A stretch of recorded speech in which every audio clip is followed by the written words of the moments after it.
Couche, how they go. I hope say you well. This is the local language of Creole in Sierra Leone. In this video, I'll introduce it to you as well as share a little bit of our approach to learning it.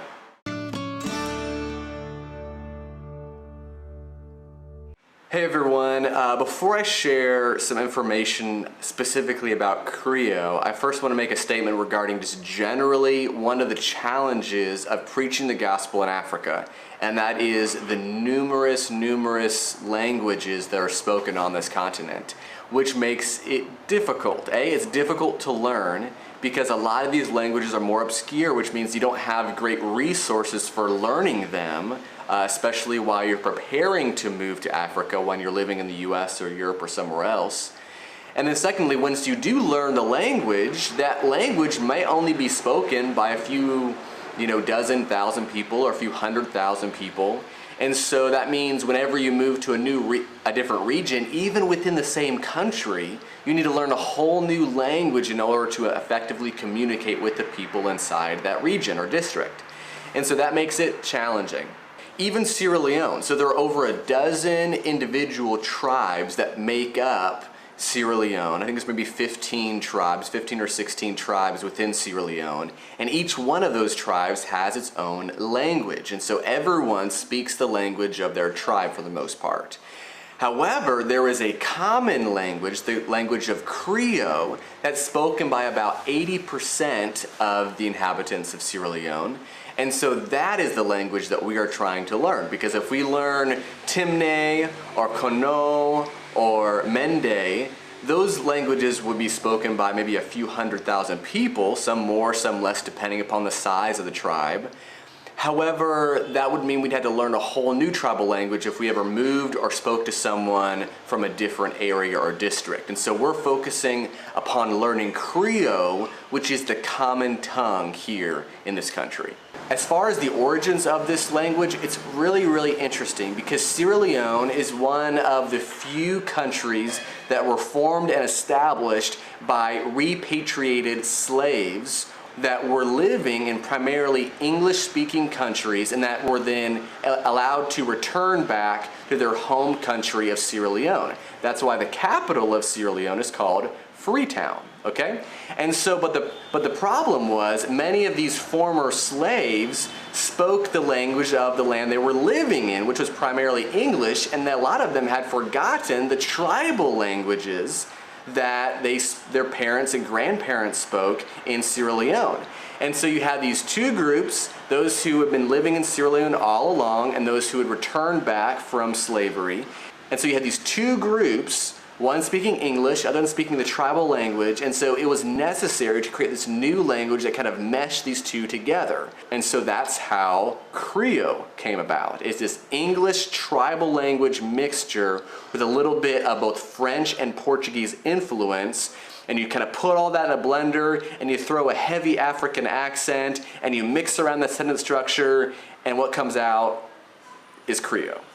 And one thing we've discovered is that everyone speaks a slightly different version of Krio, meaning one person might speak a Krio that has more English words kind of mixed within it than others, and some might lean more towards a more deep Krio that includes more tribal words. And so every person's different. Some person who speaks in Krio, you're able to understand them just fine. Other people speak in Krio and you're like, are you sure that's Krio? Because that's so much more difficult to understand. So just in case any of you are feeling confident that this is a pretty easy to understand, easy to speak language, let me go ahead and play an audio clip of a recording that I have of a conversation between 3 or 4 Sierra Leoneans speaking Krio. And let me know if you're able to understand what they're saying in the comments below, okay?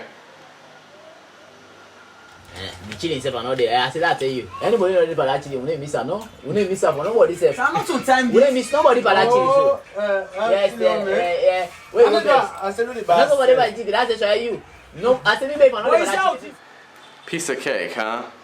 No, it's difficult, it's hard. I mean, they speak so fast, they're speaking in an African accent, they're using vocabulary and sentence structure that I'm not familiar with. So all this kind of creates a situation where it just takes time to be able to learn this language. So, for those who are interested, let me share a few common phrases in Creole that are very normal things to hear and say in daily conversations. The most common greeting in Creole is "Audibody." Audibody. Audibody. Okay? So this, I guess if it's translated literally, is "how is the body?" Which is just another way of asking, how are you doing? Okay? And like, "How de go?"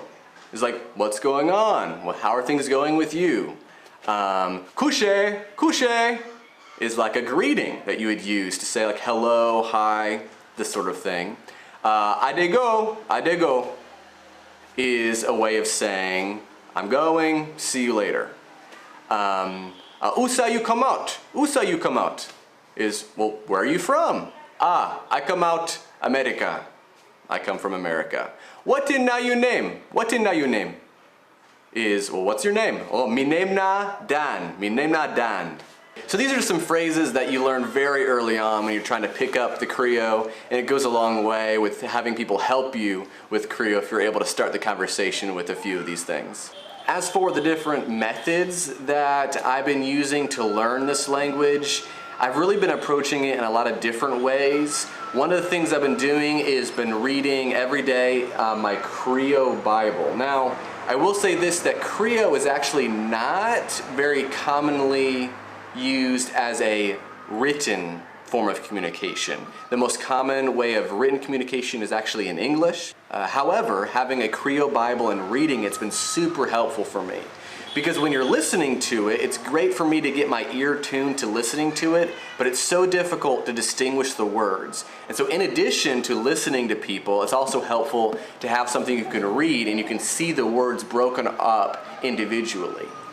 For an example, the model prayer that Jesus gives in Matthew chapter 6, Papa God, wede na evan, na you one grand na God, make all man pray to you and honor you. We dey pray, make you rule we. Make what you want, be not this well, like how I dey be na evan.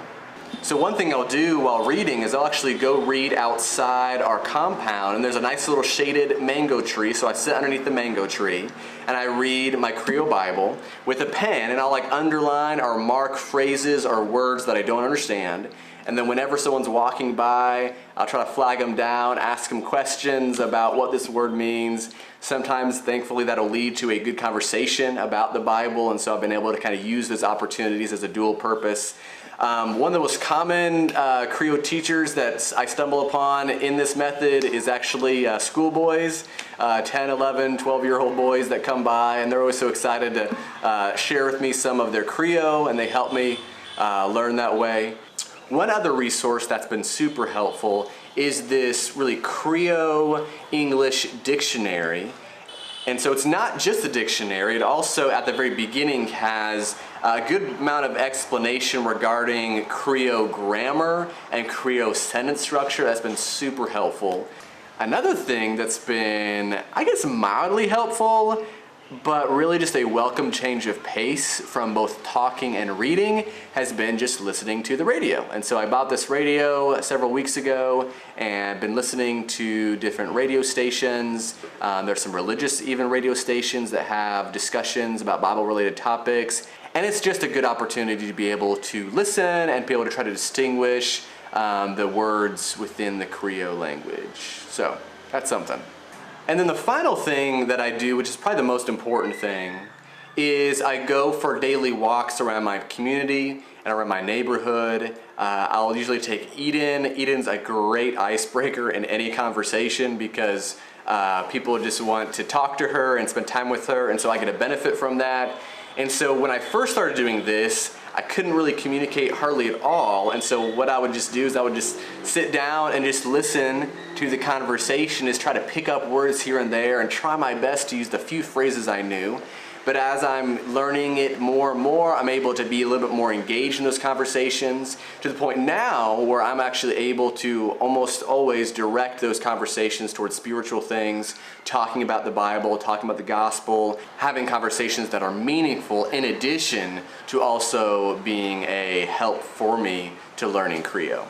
One of my favorite Creole expressions at this point is the term small, small, small, small, which means bit by bit, little by little. It has multiple meanings, but that meaning just is my attitude towards Creole. Small, small, just every day if I put work into it. I spend about 3 or 4 hours a day working on Creole, both in private study as well as at the mango tree, and then also with walks around, talking to people.